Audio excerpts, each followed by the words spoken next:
Hello and welcome to another episode of the GOTO Book Club. I'm Thomas Vitale, I'm a software engineer at Systematic, and today I'm here with Mauricio Salatino, open source software engineer at Diagrid and author of the book Platform Engineering on Kubernetes.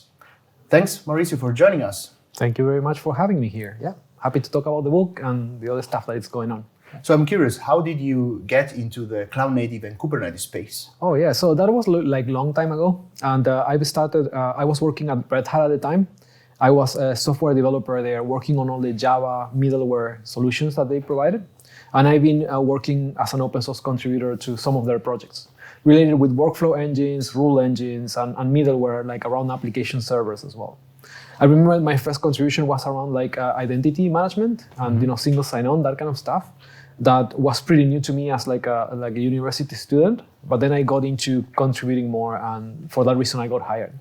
I was working there like at JBoss, and I noticed that this team was working on a project that was called OpenShift, and they had kind of like an implementation, but then at some point they decided to switch to a completely new project called Kubernetes and build that on top of it.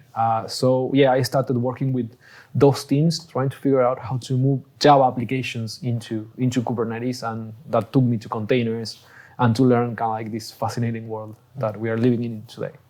Yeah, and you're very active in the open source community. So how is contributing to the open source and being part of the community? Do you have perhaps even some tips or suggestions for people who would like to start contributing to this amazing space that we have in the cloud native environment? Yeah, sure. Like I think that today there are like tons of opportunities to do so, right? Like even for students, you can get into contributing to open source without actually understanding the entire, ecosystem. I got started with it because I had a very good teacher in university who was already contributing to the Linux kernel. So I quickly realized that Linux in general was too low level for me, but I wanted to go more into application development. So that's why the first thing that you should do when you want to contribute, to open source projects is find a project that is close to the things that you're interested in, right? So I was new at that time, and I really wanted to build more and more applications. And the more applications that I build, the more I realized that usually you don't build a single application, you build multiple applications, and then you need to connect them together. That's why my first contributions were all about that, like identity or integrations, like system integrations kind of tools. And again, I think that I found kind of like my space. I felt comfortable with the idea of integrating multiple applications together.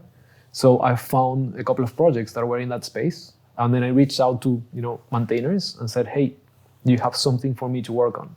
Usually reaching out to people that is working on an open source project will give you access to a lot of tips. And to a lot of tips specific to those communities that are building these tools, right? So again, first tip, find the project that you're interested into, and then reach out to people, join Slack, join their Discord communities, and just get in touch. Yeah, that's great. That's also how I started. It was projects I was interested in that I was using. I needed some extra functionality, and then I started contributing with something small, just to understand how the community worked, the process of contributing, and then also contributing more and more. And it's really a great way for a software engineer to get started, right? Yeah, to get started, to improve, to learn new things, and just get back to the community. Something that I found out quite early in my career was that like I needed to keep learning after university. And I think that open source gives you that space where you just keep learning based on your interests, right? Like you're not forced to learn something, but you can find things to keep learning. I remember at the beginning when I was fresh out of university, everything felt like magic, right? Like, like things happen automatically and you couldn't understand all the layers of software. But then the more you get into projects, you understand more and more and more. And again, I think that open source is great at just being kind of like an open university where you can keep learning. Yeah, the open source is one of the key aspects of the cloud native ecosystem also. So in your journey then, working with distributed systems, integrating different applications together, then you finally ended up working with Kubernetes and writing a book about it. So let's talk about the book also. Why did you decide to write the book? And also how did you choose a title? I know that before the book was originally called Continuous Delivery on Kubernetes, and now it's called Platform Engineering on Kubernetes. So I'm curious about the thoughts behind that decision. Yeah, that was a very tough decision, but I guess that the reason why I wrote the book initially was that I was collaborating with a lot of open source projects that were doing different things. But for me, coming from like that developer background, I needed a way to actually have a perspective on how do I use these tools for different purposes, right? So the whole TOC, like the table of contents of the book, it's pretty much a journey on how do you pick different tools as more like as a developer or an architect that is building a distributed application. So I guess that the main reason for writing a book, it was because I had too many lessons learned that I wanted to share. It wasn't about like, the saying, I want to write a book, and then I started thinking about how it will look. It was more about, I already have, 10 different things that I want to say, so I would just put that in 10 different chapters. It is not a very common book because it actually tackles almost like 10 different projects, 10 different CNCF projects, and some projects that are even outside the CNCF, but part of the cloud-native space. And how do they relate to each other? And that was pretty difficult because nowadays projects tends to appear and disappear in less than a year. And I've been writing the book for longer than that. So some of the projects that I started working with, they are not longer around, or they are not longer relevant for the cloud-native space. And for that reason, I needed to do a lot of rewrites and all that stuff. Yeah, that must be challenging because the ecosystem keeps evolving, keeps changing. Yeah, but I read the book, so it's currently available as a draft version for early access. It was really interesting. Also, the decision about targeting developers as readers. Like we both come from an application development background, and then got somehow in platform engineering. So I particularly like the focus on developers and to help developers understand this new way of working and also how to interact with maybe more specialized teams working with platforms and infrastructure. Exactly. I think that's a great point, right? Like when I started using Kubernetes back in 2016, like so many years ago, I quickly realized that these kind of tools will be a pain for developers. So since then, I've been working on companies and projects that basically try to help developers in some way or another to get more efficient using these tools. And for that same reason, right? Like I decided to write a book and just aim it to architects and developers that are, looking into this space. Sometimes they are forced to adopt Kubernetes. Sometimes they are the ones pushing for the Kubernetes adoption. And when you are in those positions, you actually need to understand the entire ecosystem, not just Kubernetes, right?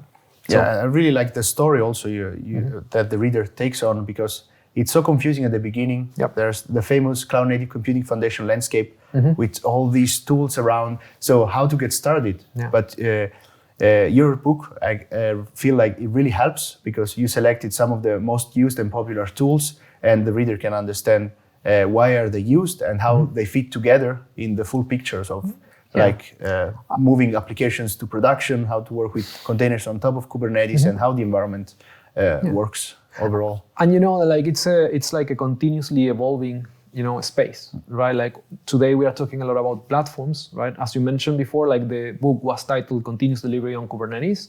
I think that it was titled like that, first of all, because the term platform engineering in the cloud-native space wasn't that popular back then. So I wanted to focus on the reason why you adopt Kubernetes, because you want to deliver more software more efficiently, right? Like that's the why you adopt it. And I think that now with the term platform engineering, we are focusing more on the what are we building to enable people to deliver more software, right? So I think that continuous delivery and platform engineering are extremely related, right? Like they are two things that goes by hand. But because of now in the CNCF, we are formalizing, more what a platform is, what does it mean, what pieces do we need to include in a platform. I think it made a lot of sense for the particular story that I'm writing in the book, just to focus on that. Yeah, we both contributed to this platforms working group in the CNCF, writing a white paper about platforms. So perhaps we should say what's a platform, just to help people new to the concept, like what we're talking about, because platform is quite a generic term, but in this case, it means a very specific thing when we talk about cloud native and Kubernetes, right? Exactly. I think that in order to explain what the platform is, maybe I can just share the journey that we go into the book, right? Let's do that. Yeah, so like the book starts with the idea of having a sample application. Like it's a distributed application that you can deploy on Kubernetes, right? So it actually starts by talking about what happens when you deploy something into Kubernetes, what do you need to know, what tools can you use, And then the next step is, okay, once you deploy something on Kubernetes, how are you going to build all these artifacts? How are you going to deploy them into different Kubernetes clusters? The next step is talking about like all the things that the applications will require to run, like infrastructure, and how do you create that infrastructure? How do you maintain that? How do you upgrade the infrastructure? And I think that at that point, I felt the need of saying, okay, now I've discussed 5 or 6 different tools, and the combination of those tools, it's very specific to the organization that you're working on. Mm-hmm. Sometimes you're going to use Jenkins for pipelines, or like a managed service like Circle CI, or Tekton in Kubernetes, right?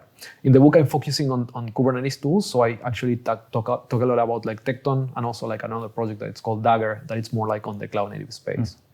But at that point, after talking about like 7 or 8 tools, it made a lot of sense to say, okay, now you need to encode all these decisions inside a platform that it's basically designed for your organization.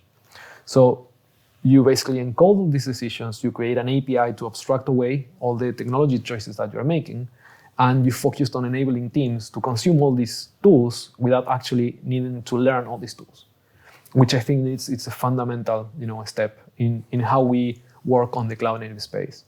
So far, we have been pushing a lot of people to learn a lot of technology that wasn't strictly related to the things that they were working on the day-to-day, right? Like if there were Java developers or Go developers writing features for an application, we push them to learn about containers and the Kubernetes APIs, and then Tekton, and then a bunch of other projects, right? And then it explodes eventually because there's too many tools. Exactly. So it's really important, this distinction, like getting developers the right capabilities to work with these cloud-native technologies, but then having a dedicated platform team that then can serve all these capabilities to developers, and they're responsible for it without developers having to know everything. And I think that we are going like up the stack, right? Like we are now creating an abstraction to encode the technology choices that we are going to build inside of our platform. And then we are just going to make, responsible the platform to decide, what's the organization-specific workflow to take all the changes that developers are making, in front of our customers. Yeah. And that takes time. It takes an evolution inside an organization to actually achieve all these things. So I'm focusing on the book more on developers, more on platform teams, and how do they make the choices? How do they encapsulate that? Mm-hmm. And then how do they, at the end of the book I cover, how do they measure how well those decisions are working or not? Maybe we can mention a couple of tools that are part of the book. For example, Knative, you're also part of the committee, and you're a maintainer on the project. Mm-hmm. I'm covering Knative on that part of like the book where I'm talking about platform capabilities, right? Mm-hmm. Like giving developers the possibility to experiment, right? When I used to write applications before, I never had the opportunity of running multiple versions of the application at the same time. And with tools like Knative, you not only get that, but you get like a simplification on how do you deploy your applications using more like a container as a service approach. But also you get like advanced traffic management to do different release strategies. And the whole point of using these tools is just to enable teams to just release more software, deploy it, and then let someone else to decide when that new version is ready. Yeah. So we can just reduce the cognitive load for developers. I really love working with Knative to provide a container image, and then it takes care of everything else rather than me having to deal with all the details of Kubernetes and all the resources and how to get an application in production. Yeah, that's really powerful. Yeah, and you say it right there, right? Like you as developer, probably you don't want to learn about Knative. You want to use it. You want to use the features. Yeah. So as platform teams, I think that we are going to a space now where platform teams are delivering features or capabilities to application development teams and not tools in this case, right? Because if I push a developer to learn how Knative works, well, that's not even related to what they are doing, right? Like they're writing features for a customer for their app, right? But if we give the developer the possibility to do A/B testing, for example, or using feature flags, this kind of stuff, I think that it's extremely important, and we can train kind of like the new wave, the new generation of developers to have that like as a base layer, right? Like they all know how to use feature flags, they all know how to do different release strategies, so they can keep releasing software. Yeah, and that's a powerful concept. Like now organizations can really building on top of all these tools that we have in the open source space, build their own platform that is fitting and suitable for their own needs, for their own requirements, and really provide the capabilities developers need the most. And speaking of that, perhaps we can talk a bit about Dapr, also the project you work on, because that's really focused on improving the developer experience and providing a lot of these capabilities in a transparent way so that developers can really focus on the business logic without dealing with all the infrastructural concerns. Dapr is a tool that I'm really loving because it fits that to that space and to that part of the story, right? You enable developers with more and more tools until you reach a point where you can say, okay, like most of the services, are going to write data to a database or read data from a storage. Most of applications that we build nowadays, they are like saving files into S3 buckets or any blob store that you can find in the cloud. Or you're going to consume credentials from a service. So all these shared concerns from applications needs to be kind of like in a way encapsulated in something. And those shared concerns are actually kind of like the main target of the Dapr project. So as Knative, right, like it's a Kubernetes extension that you can install in your cluster. And then now you have all these capabilities that developers can access, using a local API from their applications. And usually what this gives us, which I think that it's the most important point that I'm covering in the book, is that it helps us to push away, infrastructure from the application itself. So when you want to write data, instead of having a database driver or a client to access infrastructure, you actually know that you can consume a local API to do that, right? This enables platform teams to wire up which infrastructure are you going to use, in which cloud provider that it's running, and also like what are the credentials that I need to access to that service, right? Something that a developer at the end of the day shouldn't worry about. They should just know that they can store data or read data, emit messages, consume messages, or interact with other services. Which is, I think that it's a very value proposition, like a very good value proposition. Yeah, it really is, and really makes developers more productive and a better way to deal with all these infrastructural concerns. Yeah, something that I've been not concerned, but thinking a lot about lately, it's about that, how do we expose all these capabilities without leaking the tools that we are using, right? I want to provide the developer those functionalities without them knowing that that's being implemented by Dapr or by any other tool, right? The same with Knative, right? Like, how do we provide like release strategies as capabilities and not as Knative services, for example? Yeah, that's one of the main challenges, also one of the most interesting topics we have right now in this space, that is about platform API. So what's the right level of abstraction and how can we provide capabilities in a very transparent way so that developers really don't need to know without leaking all these details from the implementation. And it has been happening lately, right? Like we are trying to hide away Kubernetes now. And I think that like that's why managed service like Cloud Run or container services are growing more, because people likes the idea of scaling up and scaling down your applications and running, in a data center without knowing that there is a data center.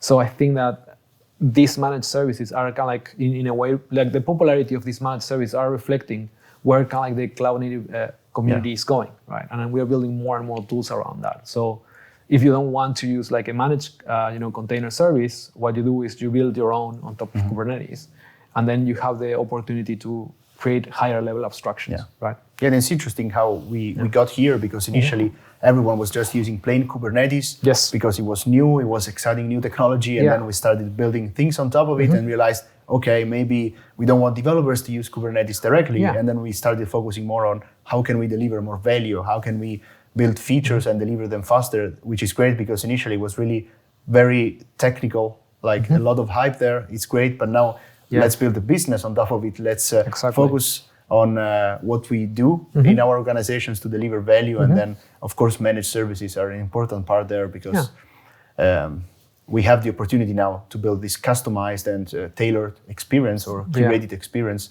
for organizations to get the right capabilities they need to work better and faster. Yeah. You can see software providers now like focusing mostly on delivering those managed services, right? They use Kubernetes under the hood just to run it.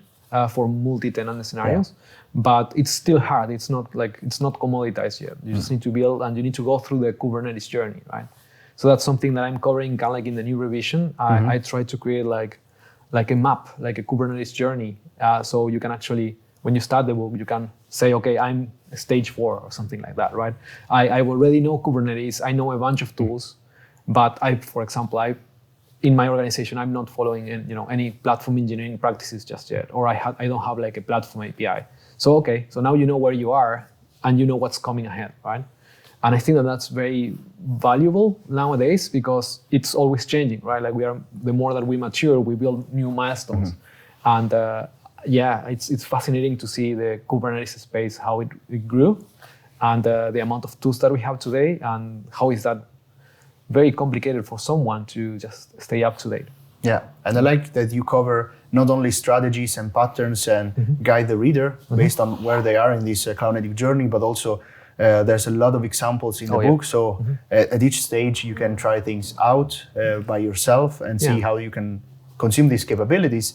And especially I like that it's not just that about the serving or providing capabilities, but also making sure that we are providing the right capabilities. So the chapter about measuring what the platform is doing, like, because the goal is we want to deliver better software, faster, more securely. So we need to verify that it's actually happening and iterate through the implementation of the platform in order to make sure that we are reaching that goal. So I really like that you included that part. Yeah, I think that's like the thing that you read. I think that it's pretty good, like the idea of using DORA metrics in order to measure like the platform performance. I think that like because again, we are building software, right? Like the platform itself is software. It has some APIs. As developers, we are good with APIs. So we should be able to define good APIs for our teams to consume. But as any software, if we don't measure it, we don't know if it's working or not, right? So I'm a very big proponent of like, let's make sure that if you start building a platform, you start measuring it from day one. So if you need to change some tools, I can actually see, if this new tool that you added to the platform is making an impact, or if it's the same. Actually, you're not saving anything. Yeah, you need those checkpoints and continuous feedback so you can continuously improve and refine and tune the platform to provide the best value. Going back to the examples, right?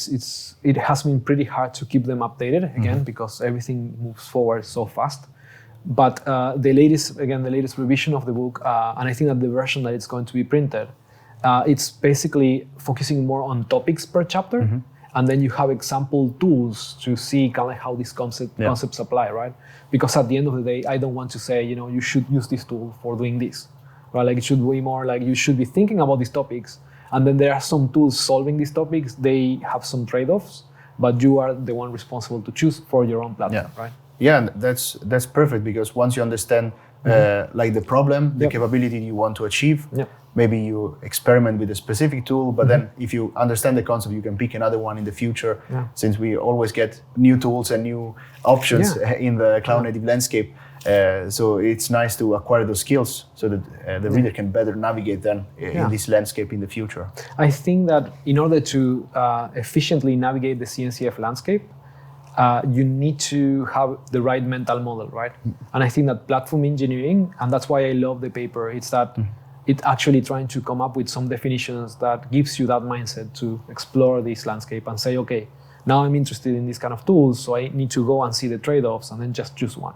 And it's becoming more complicated, right? Because now it's not only about CNCF tools, but also, managed service that are solving those things for you. So you don't need to run those tools on your own, which is also important. Yeah, and focus on what really makes a difference, or the differentiating activities within your organization. Exactly. Absolutely. Yeah, so it's kind of like an interesting space. I'm pretty sure that we can keep talking about this for hours. Yes. Yeah. So the book is currently available, so people can already read it. It's available on the Manning website, and will be published later this year. That's correct. And if you search platform engineering on Kubernetes, I'm pretty sure that you will find the book. Yeah, we'll share the links with the video, also the white paper we mentioned about cloud-native platforms. Yeah. And you can also check my blog, right? Salaboy.com, where I'm trying to cover some of the adjacent topics that I'm covering on the book, right? And the new trends that I'm seeing that are coming, right? I've been doing this on my blog, which is basically trying to create monthly reports about cloud-native projects, like CNCF projects, but also like the companies behind, to try to get some sense of not how successful the project is, because sometimes these projects have large communities, but also how the company is trying to monetize that project by providing services or a managed service, because I find it extremely interesting to see, how the whole space evolves. And for analyzing the space, you cannot only focus on the project. You need to focus on the people that it's behind, those projects, the investments, like the company, like the money that it's being put into making this project successful, and also again, like how people move around, right? Like from one company to the other, you can actually see who is defining the shape of the things that are coming. Yeah, I think that's a really interesting initiative because like you're very much involved in all these open source projects. So you know how the industry is going, how the different projects work with each other. So you have a very unique view and insights into all that is happening. So I feel it's really nice to have those reports so that it's easy to get the gist of it, like what is going on, what are the options, and why would you think of using a specific tool in your organization, and get even some tips or additional information about maybe challenges of using that tool, or when it's actually a good fit for your platform, because that's also a matter of how do we choose what to. There's so many options that it's overwhelming sometimes. And sometimes that's the problem, right? Like I think that like you cannot look into a project and say I want to choose that project because I like the project features. You need to also try to understand the community and also the company behind and kind of like the motivation behind the project, right? Because if you don't look into all these factors, you might go into a very risky situation where you adopted something that it's already fading out, and then you ended up maintaining something that you're using, but again, you're putting a lot of effort in just making that thing run. So understanding the space, it's pretty important, and that's the main reason why I'm doing it. For both, like the book and the reports, it's not that I'm doing it because I really like writing, but it's more because I'm getting all this information and I want to share it with people, right? I think that the book is pretty accessible, and most of the examples are open source, right? Like you can go and run the examples without buying the book, but the reports are also going to go out for free now for people just to read. And I'm aiming specifically not to developers in that case, but more like decision makers, where again, they need to have a full picture about where a certain initiative is and how risky it is to go and adopt it, and how easy it is, right? Because sometimes these decision makers will say, okay, I want to use that project because I really liked it, or because I saw it in KubeCon so many times. But then when you give it to a technical person, they will have 3 months of learning curve, and then it's going to become a problem. So that can be a challenge when an organization decides to build a platform and they start with Kubernetes, and then it's easy to say, oh, we have all these many open source tools, we can put them together and we'll have something done in a month. And then you start actually using the tools and understanding that it's actually a tough job that requires a lot of attention, a lot of research and analysis. I guess that's something kind of like on the journey milestones, right? Like at some point, like an organization realized that Kubernetes is hard. As an individual, you can learn Kubernetes, but when you need to train like a large organization to understand how Kubernetes works or how to even maintain Kubernetes clusters, it's a large investment, right? So the Kubernetes journey for organizations is a little bit bumpy. Sometimes they need to actually know why they are getting into Kubernetes and how they are going to tackle those challenges. Right? And it's getting better, right? Like we have a lot of people doing the right things, and we have a lot of materials outside, right? Like not only the books, but also like people in the community doing trainings and all that stuff. So and the platform engineering movement, I feel, is really helping organizations understand how to start designing or analyzing the usage of platforms, because before we would start with Kubernetes, and then from a very technical point of view, maybe you start adding tools on top of it and even more tools. But now we realized, hey, we're building software. We know from software engineering, all the good practices are building software. So let's start with what the users want. What are the requirements? Exactly. And in this case, the users are developers. So let's start with talking with developers, understanding their requirements, defining a nice platform API that they can use to consume these capabilities, and then think about the technology part. And that was an initial mistake that we've done as an industry, basically forgetting about developers and then making their lives not that simple. Much more complicated. Now things are getting better. We have a lot of attention, and it's great to have your book about it. To make people more aware of what is a platform and what's the good way of using Kubernetes.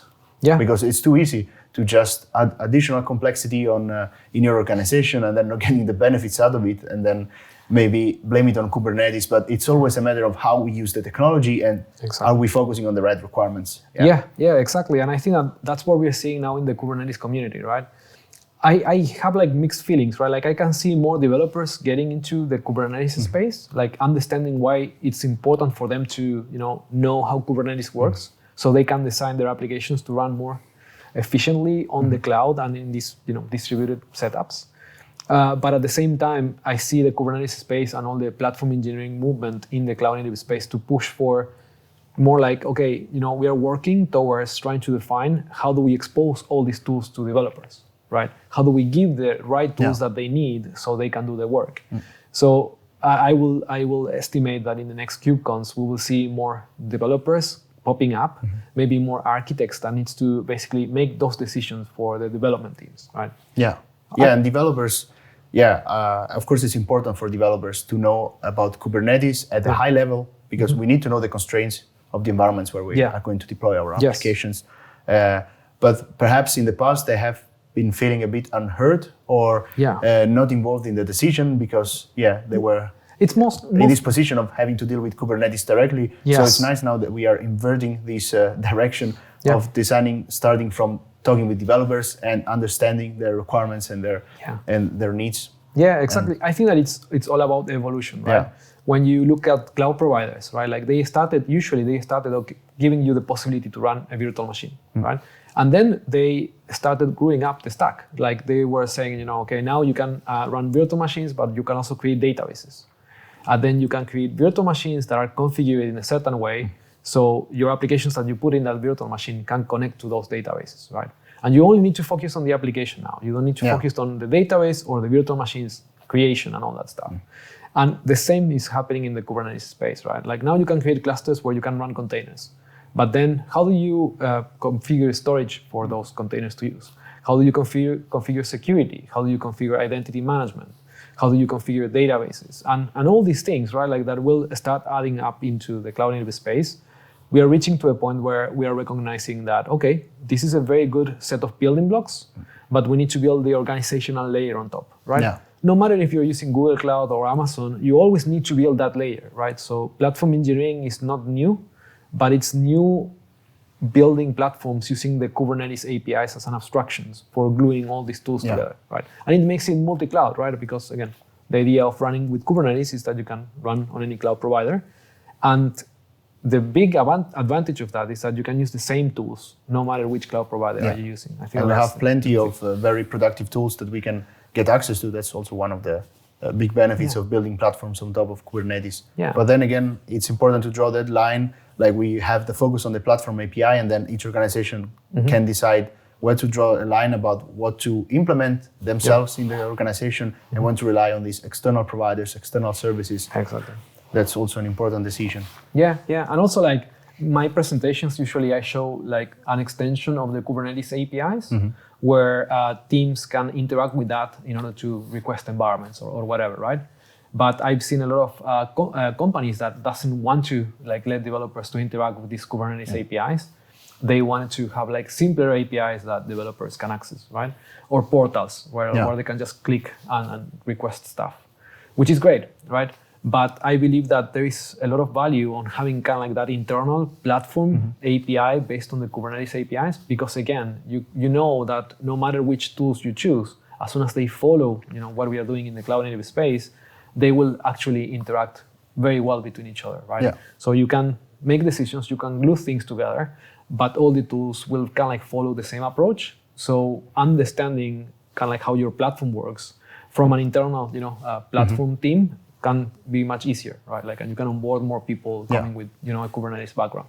So. And just like we build software, we have where we have perhaps an API gateway where we curate the API and we make it consistent. But then internally in the system, we can have any number of services we want implemented in different ways. So it's great that we're getting to that realization that, hey, this is software.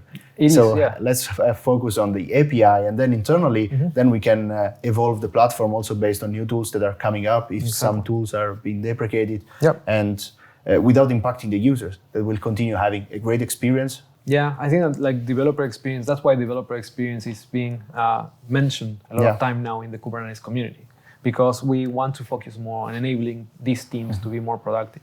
And I always like to mention that we're not only focused on developers, right? But we are focusing on different personas, right? Like we can also focus on data scientists.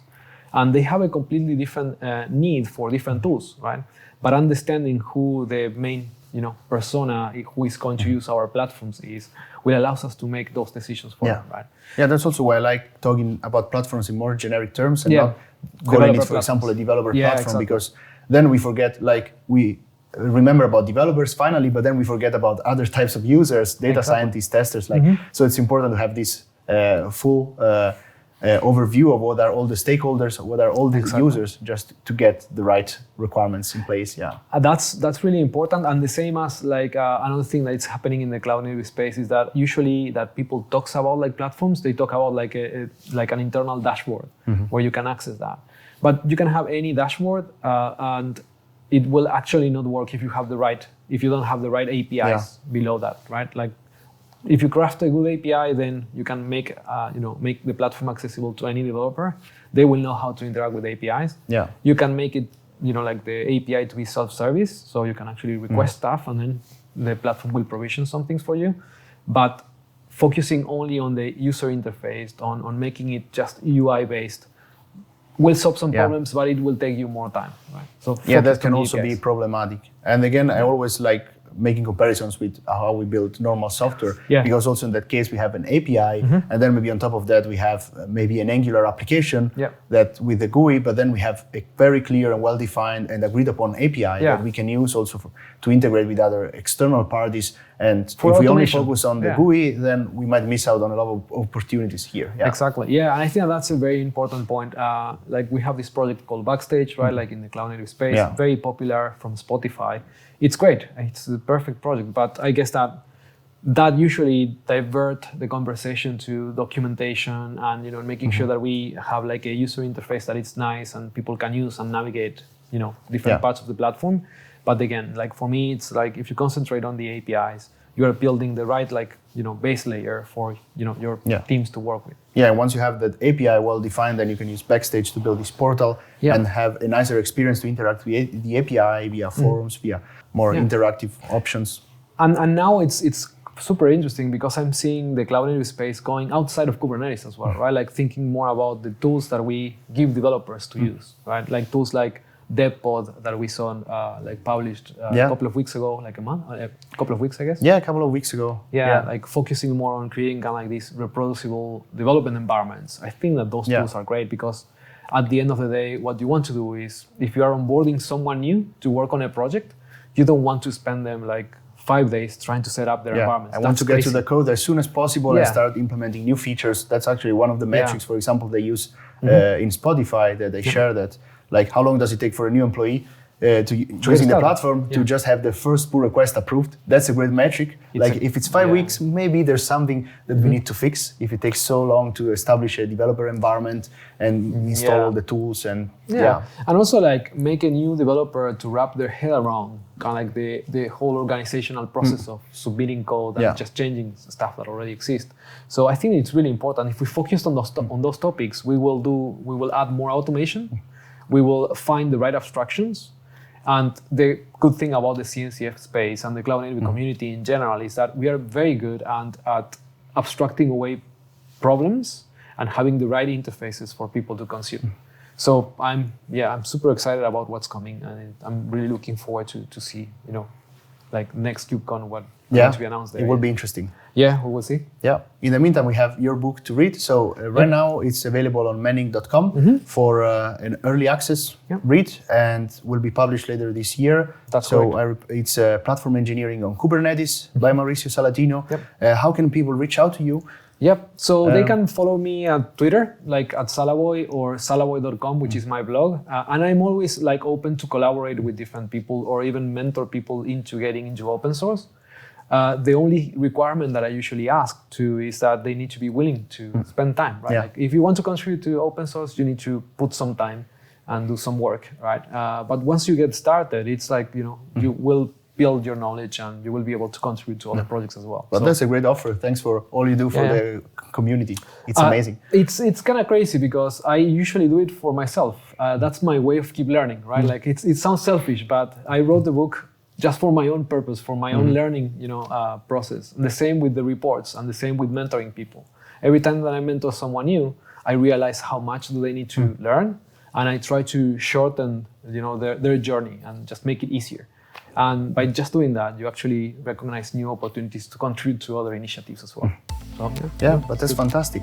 Thank you very much for being here, and thank you all for watching and joining this new GOTO Book Club episode. See you next time. Thank you very much. Subscribe to the GOTO YouTube channel now and join the experts in person or online at any upcoming GOTO conference using the promo code Book Club. Visit gotopia.tech to learn more.